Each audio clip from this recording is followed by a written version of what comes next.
अगर है तो कौन सी धारा में आप लोगों को लोन लेने का अधिकार है? मेरे नॉलेज में नहीं है। I may be excuse for this.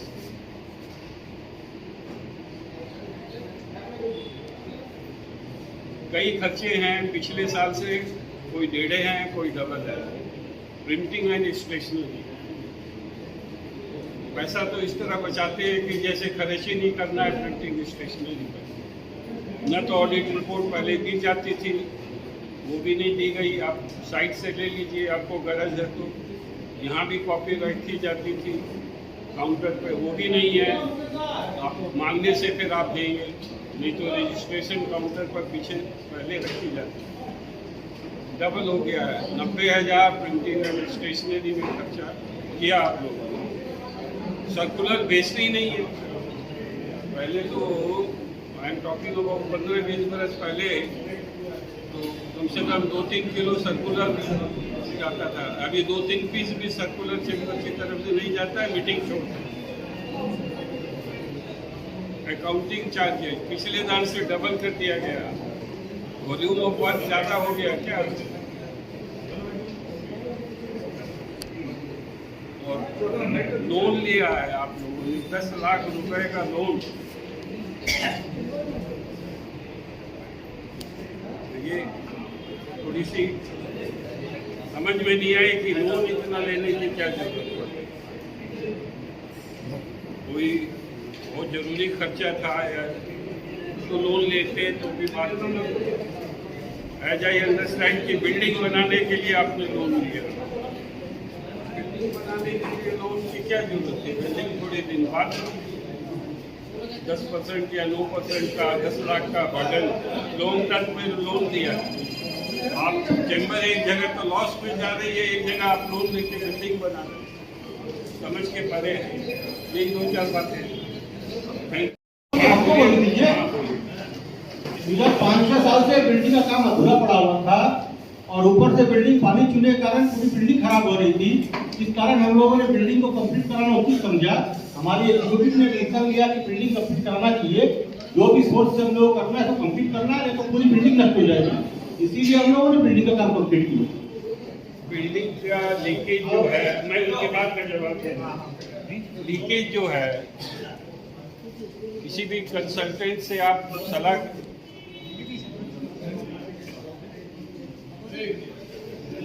किसी भी कंसल्टेंट से आप सलाह करते 20,000 रुपए में आपका लीकेज बंद हो जाता है with A guarantee of 7 years। मेरा लेट मी फिनिश। आपने एक उदाहरण दिया, बिल्डिंग में पानी लीकेज हो रहा है तो 15-20 हजार में रिपेयर हो जाता है। क्या बिल्डिंग कंप्लीट नहीं कराना चाहिए था हम लोग को? मैंने पहले ही कहा कि 9% से 10 लाख का बर्डन जो है। आपने जो लोन की बात उठाई, लोन सारा रीपेमेंट हो चुका है। लोन सारा रीपेमेंट हो चुका है। वो एक अलग मुद्दा है। आपने कर दिया, कहीं से लाके कर दिया। एक तरफ तो आप बोलते हैं नुकसान है, एक जगह आप बोलते हैं हमने लोन भी क्लियर कर दिया। कैसे किया वो चलिए अलग मुद्दा है। लेकिन मेरा कहने का मतलब ये है कि बर्डन लेके, लोन लेके बिल्डिंग बनाना, रिपेयर कराना जरूरी है, लेकिन कंस्ट्रक्शन कराना जरूरी नहीं है। ठीक है, आप अपना जवाब आपका एक प्रश्न था, जो एक्सपेंसेस को कंपैरिजन किए, लास्ट ईयर इतना कम था, इस ईयर इतना ज्यादा क्यों हो गया? इसका कारण है कोविड के टाइम में कोई भी एक्टिविटीज नहीं हुआ था चैम्बर में। उसके चलते लास्ट ईयर एक्सपेंसेस कमी था। इस साल जब कोविड का रिस्ट्रिक्शन हटने के बाद चैम्बर में काफी सारी एक्टिविटीज हुई है, यदि एक्सपेंसेस आपको दिख रहा है। क्या चीज का जवाब? एक्सपेंसेस इतनी आवाज है क्या? आप कंपटीशन में बोले ना 2 साल का एक्सपेंसेस में लास्ट ईयर एक्सपेंसेस नहीं था, इस साल डबल हो गया। Please maintain silence, please maintain silence. I request all the members to please maintain silence. आपने जैसा कहा कि लास्ट ईयर एक्सपेंसेस कम था, इस साल डबल हो गया प्रिंटिंग एंड स्टेशनरी का। और बाकी जितना तो लास्ट ईयर कोविड के चलते कोई भी एक्टिविटीज कम था। याद भी करते हैं इस साल कोविड हटने के बाद एक्टिविटीज चैम्बर में काफी बढ़ी है और यहाँ चैम्बर एक्टिवली काम कर रही है। तो इस सब चीज करेगा, प्रिंटिंग एक्सपेंसेस जो भी सबको लगेगा, एक्टिवली आप काम कीजिएगा। अच्छा, कोविड के कारण डबल हो गया? कोविड के कारण कम था, मैं बोलना चाह रहा हूँ कोविड के कारण पिछले बार एक्टिविटीज कम था, प्रिंटिंग हो चाहे कोई भी हो, उसको आप कंपेयर नहीं कर सकते। उसमें ऑनलाइन ही चाहिए सारा चीज हो रहा था। एक्सटेंशन होने के कारण सब चीज ऑनलाइन ही हो रहा है। रही लोन की बात, वो टेम्पररी लोन ली गई थी जिसको हम ऑफिस क्लियरेंस नहीं दी, मेरा कहना है वो कि पेड हो चुका है। are we authorized to take loan? If anything which is beneficial, let me finish. If anything which is beneficial and which the executive committee thinks, Executive cannot go you against. have elected Listen as to me. Executive cannot go against the law of the where constitution. it is in the law that That is what I where it is say. written in the law that the building can't be constructed. Many- If anywhere it is written that building can't be constructed, yeah, anything which is useful, which is productive for the chamber can't be done. You are putting question to me. I am putting question to you. You are saying where it is written. I am asking where it is not written. reply, not you ask question to me.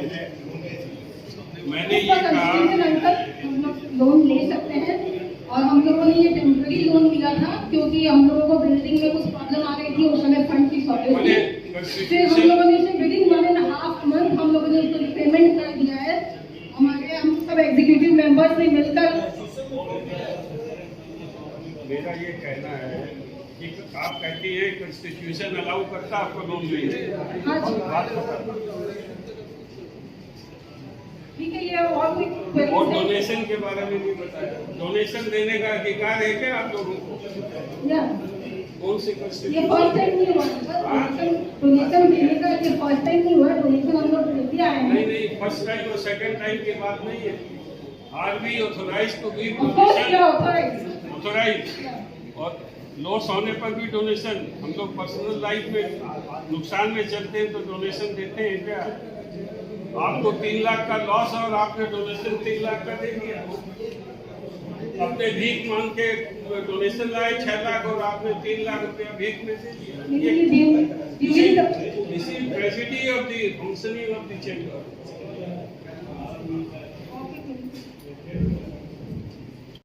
That details can be provided by the office. Actually, अभी नहीं है हम लोग के पास में। आपको जो चाहिए हम लोग प्रोवाइड कर देंगे। आप हमें बता दीजिए। It's a running expenses जो चल रहा है। अभी completely it's not yet completed. मोटा-मोटी approx 15 तो balancing में आपको दिख सकता है। You have been back to see the figures. All the facts and figures are put in the balance sheet. अभी close नहीं हुआ। Building point we have to give it. Close नहीं हुआ। Close हो जाएगा सब figure भी আমাদের ফার্স্ট প্রেসিডেন্ট বললেন যে বিল্ডিং আমাদের লিকেজ ছিল ঠিক আছে লিকেজ ছিল, কনস্ট্রাকশন আধুরা ছিল, আধুরা কমপ্লিট করা ছিল। তারাই ছিল আর বিল্ডিং এক্সপেন্সেস কোনো এক্সপেন্সিভ নয়, ওটা অ্যাসেট হচ্ছে। আমরা যেটা বলছি যে building is not an expensive. আমি সেম বিচার করি সেটা অ্যাসেট হচ্ছে। আমার বক্তব্য যে আমি যা দেখলাম জুড়ে 21,54,000 সামথিং বিল্ডিংয়ে খরচা হয়েছে। তো গেস্ট হাউসটাতে অত টাকা খরচা করার চেম্বারের দরকার ছিল কি?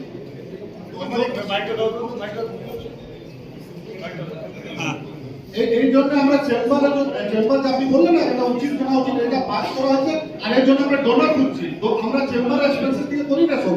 এর জন্য যারা ডোনার বিলকুলই আসছে যে আমি এটা কন্ট্রিবিউট করবো, সাপোজ কেউ এসি কন্ট্রিবিউট করতে চাইছে, কেউ কোনো জিনিস কন্ট্রিবিউট করে, আমরা ডোনারের কাছ থেকে খুঁজছি। চেম্বারের জেনারেল এক্সপেন্সেস থেকে নিচ্ছি না এটা it is not part of general expenses of the chamber. 10 বছর বিগত 10 বছর This is no answer. Why you include in chambers expenses then?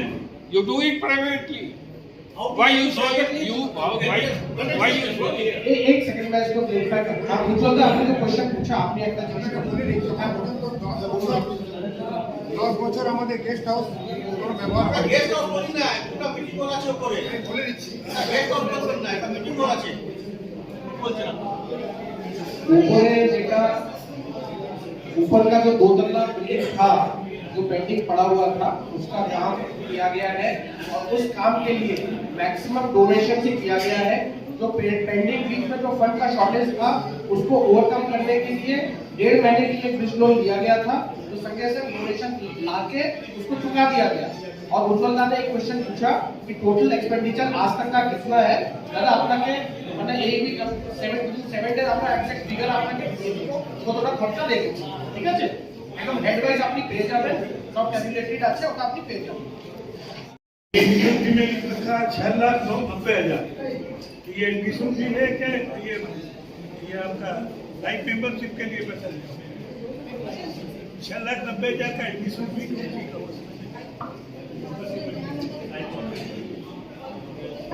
और जी उस सेक्शन और वो बताइए कहाँ पर कौन सा है? 12 नंबर में देखो, 12 नंबर में क्या? 12 नंबर नंबर का 6,90,000 एडमिशन फी है।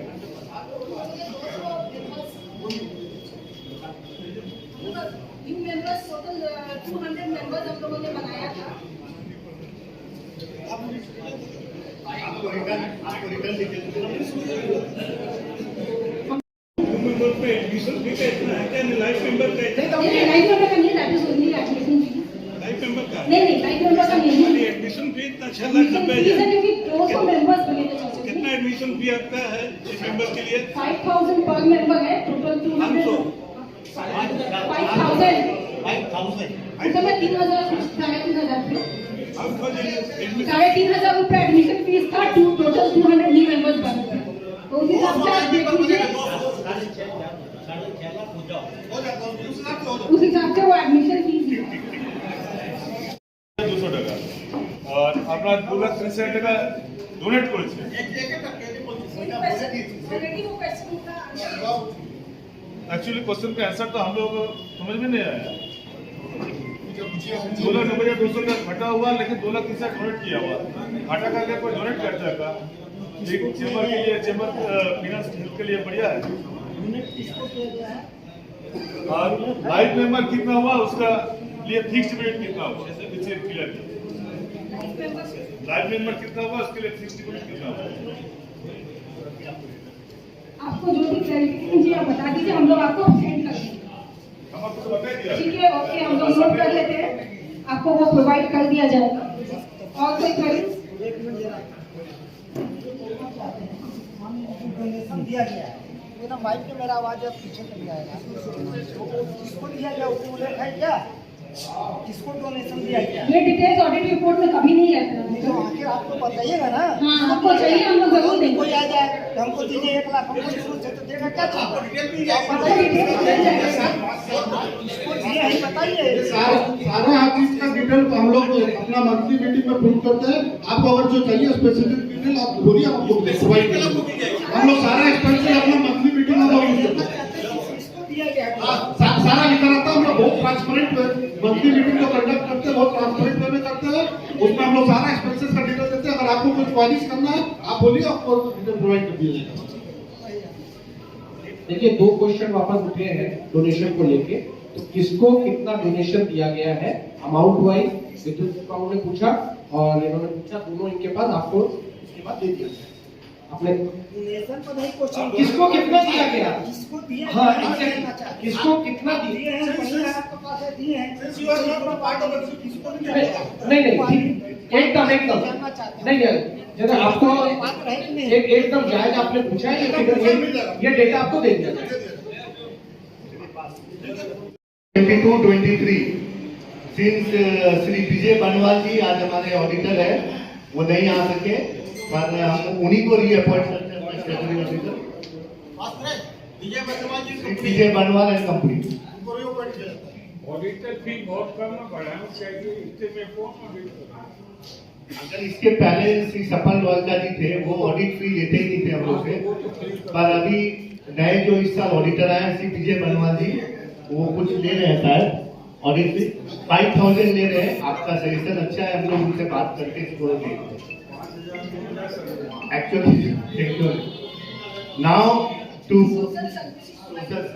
Now third agenda to place and consider honorary general secretary report for the year 2021-22। मुझे लगता है सबके पास सेक्रेटरी रिपोर्ट पहुंच चुकी होगी अभी तक। नहीं, सबके हाथ में दिया गया है सेक्रेटरी रिपोर्ट। तो क्या आप चाहते हो कि मैं इसको पढूं? जरूरत नहीं है, क्योंकि इसमें बहुत टाइम लग जाएगा। ठीक है, तो फिर